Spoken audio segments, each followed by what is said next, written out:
at least one black koi for good luck. You have a lot of black koi, so you must have a lot of good luck.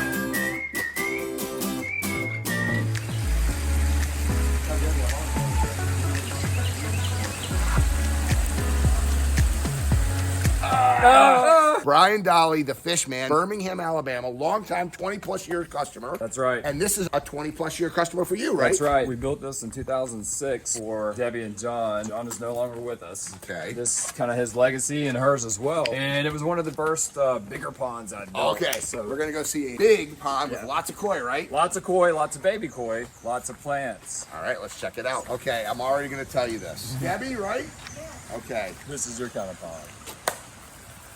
My favorite pond I have seen on my Alabama tour yet.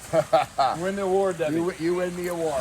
Thank you for having us out. Glad to have you here. You are a gardener, I can tell. A little bit. So I have to ask you, you've lived with this for over 20 years now, huh? Yes, over 30. Wow. Well, with the pond, about 20, yes. Yeah. So Brian helped put this in for you. It's a big pond. It's a beautiful pond. What do people say that come here for the first time? Well, I think they're pretty amazed that it's back here because you can't tell that it's back here. Correct. From the road, you can hear the water, but you can't really tell anything's back here. This was totally flat. Okay. And it started out, it was going to be a little small pond in the corner over there. We got a hose out and started designing, and it just got bigger and bigger and bigger.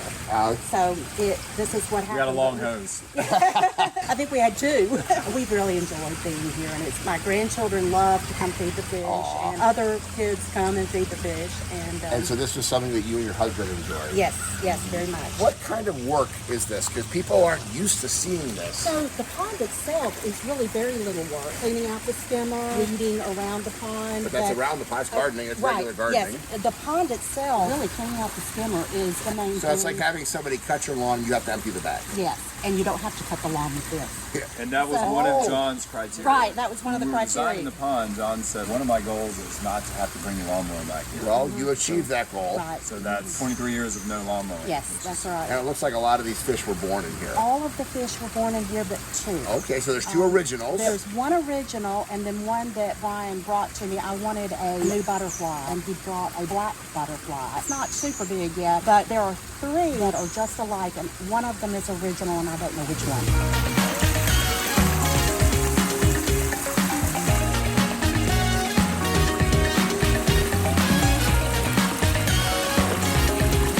You're supposed to have at least one black koi for good luck. You have a lot of black koi, so you must have a lot of good luck. I have a lot of black koi, yes.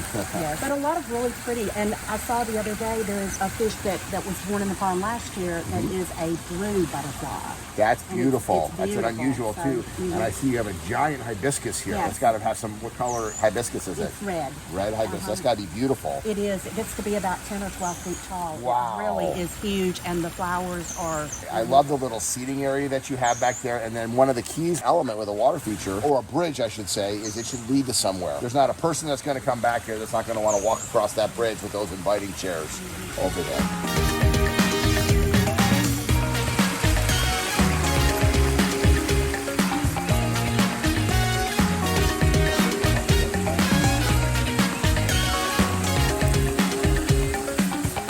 Unique aspects about the build on this feature. First is the split stream. Split stream is tough because usually you get one side or the other that favors the fall. We took a lot of time to level out the landing, and then where it splits to make sure we get an even flow on each side. That was fun, first time to doing that. Then we come down into the main basin here, and when you do a bridge crossing, you have to somewhere have a pinch point. There's a challenge on how the basin's curve ends up being and how it goes into the bridge, and I think we did that pretty well here. Cedar Bridge, it's done really well over time. The plants, every year we're having to probably thin out half. After 23 years of production, you can imagine how much plants want to take over the pond. And then we have this separate stream over here that plays to the kitchen window. You know, it's just its own kind of unique development, something aside from the dual streams here. And that was a lot of fun to play like it's a separate pond. All in all, a pretty easy build, flat backyard, a little bit of a challenge getting up the stairs to get all of our materials here, but it turned out great and wouldn't change a thing.